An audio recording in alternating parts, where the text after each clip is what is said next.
আজি 21 জানুৱাৰী 2026 তাৰিখে ৰত্ন ভৱন ভিং সমষ্টি প্ৰাংগণত অনুষ্ঠিত হোৱা ৰাইজৰ দলৰ বিশাল কৰ্মী সভাত উপস্থিত থকা সকলো কৰ্মী আৰু ৰাইজে অপত্ৰ সংকল্প অচল যে 2026 চনৰ বিধানসভা নিৰ্বাচনত আমি হিন্দু সাম্প্ৰদায়িক দল বিজেপি আৰু মুছলমান সাম্প্ৰদায়িক দল AIDF বিদায় দিম।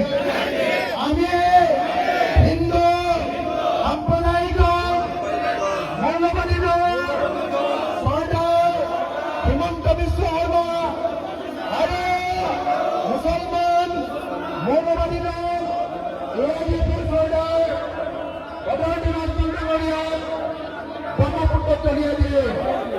আমি ৰাইজৰ দলক ভোট দিম আৰু নতুন অসম গঢ়িম।